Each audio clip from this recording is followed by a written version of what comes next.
Olá! Que o seu dia e a sua semana sejam ricamente abençoados. Hoje a gente vai mergulhar num material que é, assim, como segurar um carvão em brasa, sabe? Ele ilumina, mas ele também queima um pouco.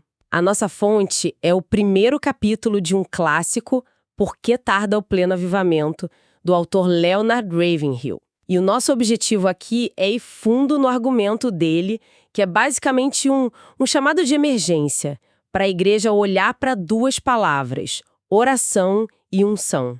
E é um texto que, assim, não pisa em ovos. A linguagem do Ravenhill tem uma intensidade que é quase desconfortável.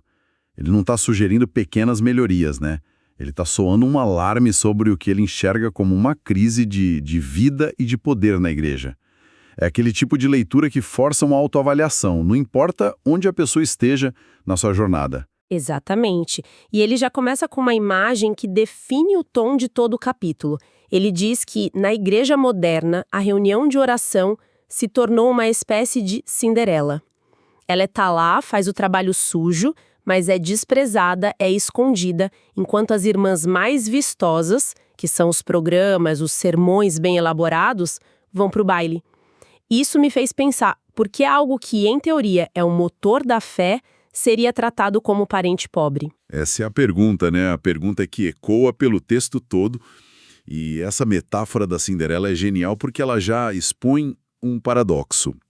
A igreja é uma instituição que supostamente valoriza o espiritual, na prática parece que se envergonha daquilo que é só espiritual. A Cinderela de Ravenhill não tem o glamour do intelecto, não tem o brilho da retórica. Como ele mesmo diz, ela não se veste com as pérolas do intelectualismo ou as sedas da filosofia. A roupa dela é a da sinceridade, da humildade, e é por isso ele diz que ela não tem receio de se ajoelhar. Essa imagem de uma prática que não tem medo da vulnerabilidade do gesto de se ajoelhar, isso em contraste com a postura ereta, confiante de um palestrante. Nossa, isso diz muito sobre a crítica dele. Diz muito. E o que isso revela na visão dele é uma mudança cultural sutil, mas devastadora. Ele argumenta que a igreja começou a jogar um jogo que não é o seu. Ela passou a valorizar métricas visíveis, a eloquência do pregador, a lógica do argumento, a qualidade da produção, sabe? E a oração não performa bem nessas métricas.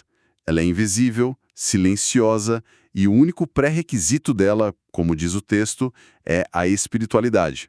E para o Ravenhill, essa é uma moeda muito mais rara e valiosa do que a habilidade intelectual. Isso me leva direto para a distinção que ele faz, que eu achei bastante provocadora, entre pregar e orar. Ele chega a dizer que qualquer um com uma boa memória, um pouco de conhecimento e autoconfiança pode montar um sermão tecnicamente impecável, mas que isso, segundo ele, não tem nada a ver com espiritualidade. Isso não é um pouco extremo? Descartar toda habilidade de comunicação? Vindo de fora parece extremo, mas eu acho que a crítica dele é mais profunda. Ele não está dizendo que clareza e conhecimento são ruins. O ponto dele é sobre a fonte de poder. Um sermão pode ser uma obra de arte retórica que informa, até entretém a mente, mas ele argumenta que isso opera no plano temporal. A oração, por outro lado, move o eterno. Ele cria essa oposição quase física. O púlpito pode ser uma vitrine, um palco para exibir talentos, mas o quarto de oração... ali não tem plateia. Exato, não dê aplauso. É um lugar que, nas palavras dele, desestimula toda a vaidade pessoal. É onde a performance acaba e a realidade espiritual começa. Então, para ele, o grande perigo é essa desconexão. É possível ser um comunicador brilhante, um teólogo afiado e, ao mesmo tempo, ser um deserto espiritual. E é nesse ponto que ele introduz o conceito central do capítulo, a palavra-chave, unção. Ele praticamente implora, pregador, com tudo o que possuis, adquire unção. Ok, mas... o que é essa unção, afinal? Essa é a pergunta de $1 milhão, não é? E o fascinante é que o Ravenhill se recusa a dar uma definição de dicionário. Ele trata mais como um campo de força. Você não descreve, você sente a presença, ou a dolorosa ausência dela. Ele mesmo admite, não sei o que é, mas sei muito bem o que é não ter unção. E essa abordagem frustra a nossa mentalidade moderna, que quer tudo em 5 passos fáceis. E eu acho que esse é exatamente o ponto dele. Não é uma técnica, é uma vida.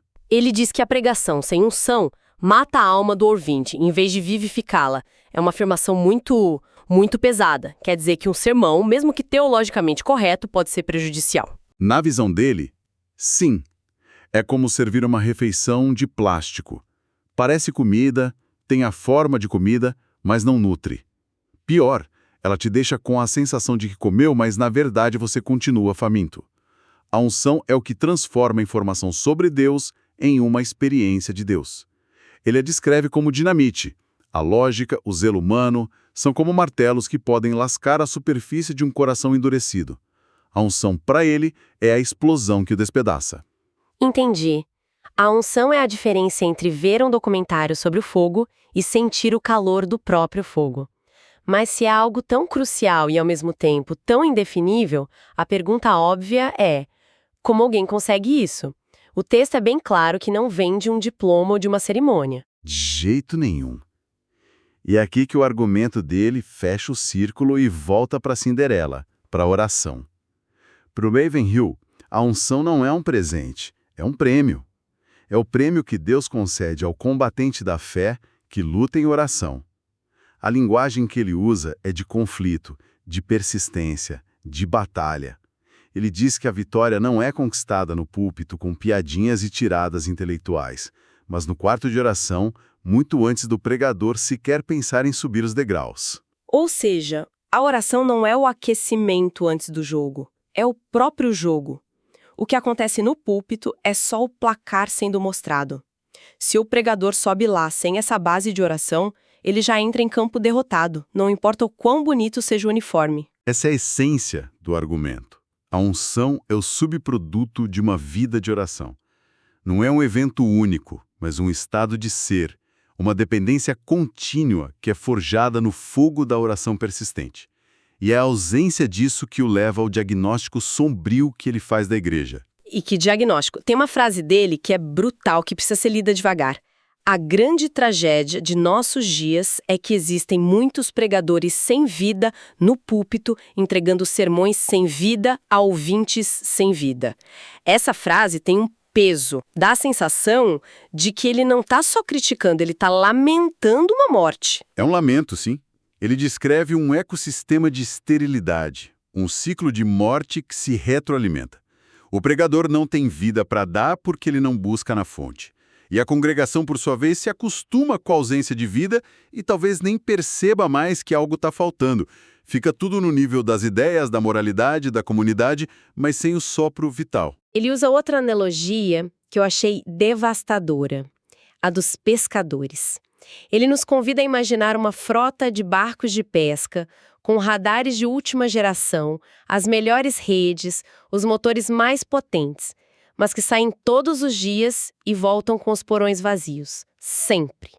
Ele diz que essa é a imagem de milhares de igrejas. Tem a estrutura, o prédio, os programas, a tecnologia, mas não há conversões, não há peixes.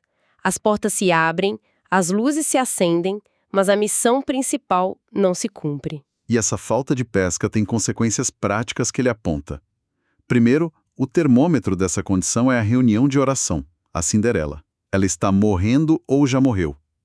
É o primeiro programa a ser cortado, a primeira atividade a ser vista como opcional. E isso, para ele, é como um hospital fechando a sua UTI. Ele também mira na liderança. Diz que os comitês e as igrejas não perguntam mais a um candidato ao ministério sobre a sua vida de oração. E o padrão que ele estabelece soa quase absurdo hoje em dia. Um pregador que não ora pelo menos 2 horas por dia não vale um vintém. 2 horas. Hoje isso soa como algo para monges no mosteiro, não para líderes de comunidades com agendas lotadas. Mas ao colocar um número tão chocante, Ravenhill está forçando uma reavaliação radical de prioridades.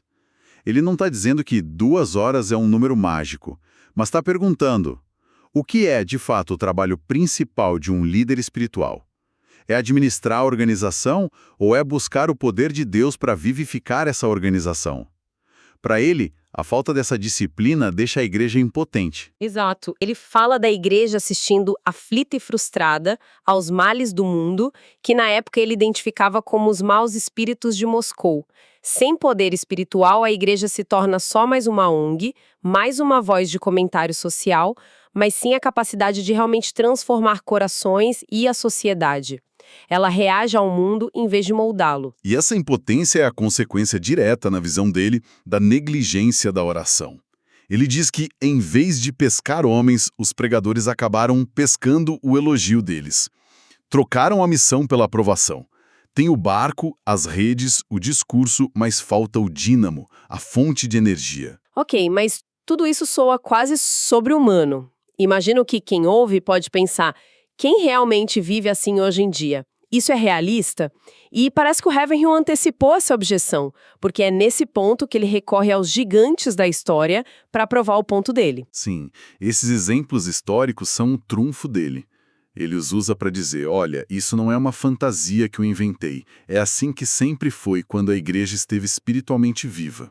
Ele está tentando resgatar uma memória, um padrão que ele acredita que foi esquecido. E os exemplos são de uma intensidade que nos deixa sem palavras. Ele cita George Whitefield, uma figura central no Grande Despertar, dizendo: "Tenho passado dias e até semanas prostrado ao chão orando." Não é uma oração de 5 minutos antes de dormir. É uma ocupação. Consome dias, semanas. É um nível de imersão total. E tem outro exemplo que parece saído de um filme de ficção científica e espiritual. Ele menciona um amigo de um místico chamado Tess Taggin, que descreveu que, depois de orar, o Tess Taggin ficava branco como a cal da parede, como se ele tivesse literalmente acabado de voltar de outra dimensão. A experiência era tão real, tão intensa, que deixava marcas físicas. É impressionante. Esses relatos nos forçam a redefinir o que a gente pensa que é oração. Para essas pessoas não era uma disciplina ou uma obrigação. Era o centro da realidade. Como diz a citação sobre Edwin Payson, a oração era seu interesse máximo. Não era um interesse entre outros, era um interesse principal e todo o resto girava em torno disso. E esse é o ponto crucial. A oração que o Ravenhill defende e que ele vê nesses exemplos não é uma rotina. É uma busca, uma comunhão persistente, uma batalha. É um mergulho tão profundo em Deus que todas as outras prioridades são reorganizadas à força. É por isso que ele está convencido de que é daí, e somente daí, que a unção e o poder espiritual podem fluir. Sem essa fundação, todo o resto é só uma performance, uma estrutura oca. Então, quando a gente junta todas as peças, o argumento do Ravenhill neste capítulo não é simplesmente orem mais. É muito mais radical. Ele está dizendo que há uma desconexão fundamental entre as atividades da igreja e a fonte de poder da igreja. Que a igreja moderna, na busca por relevância, por respeitabilidade, por eficiência, pode ter se tornado muito boa em coisas que espiritualmente não importam, enquanto negligencia a única coisa que realmente importa, a busca desesperada por Deus em oração, que é o que gera a unção. Exatamente. É um diagnóstico que sugere que a igreja pode estar morrendo não por ataques externos, mas por desnutrição interna. Ela tem a aparência de vida, mas o coração está fraco. E o convite dele, apaixonado e urgente, é para uma transfusão de sangue espiritual direto da fonte. É um texto que definitivamente não permite uma leitura confortável. Te obriga a olhar para dentro. Com certeza. E isso me deixa com uma pergunta que o texto dele levanta para os nossos dias. Se a oração que gera poder espiritual é, como ele descreve, uma batalha que exige tempo, silêncio e uma persistência que não se encaixa numa agenda lotada, como a nossa cultura atual, que é obcecada por resultados imediatos, por eficiência, por hacks de produtividade, como isso impacta a capacidade dos indivíduos e das comunidades de cultivarem essa profundidade espiritual. Parece que tudo ao nosso redor milita contra o tipo de vida que ele descreve como essencial. Uma questão absolutamente central para se refletir, e ainda há muito mais para explorar neste livro. Na nossa próxima análise, continuaremos a mergulhar nas ideias de Leonard Ravenhill. Que Deus abençoe todos os ouvintes.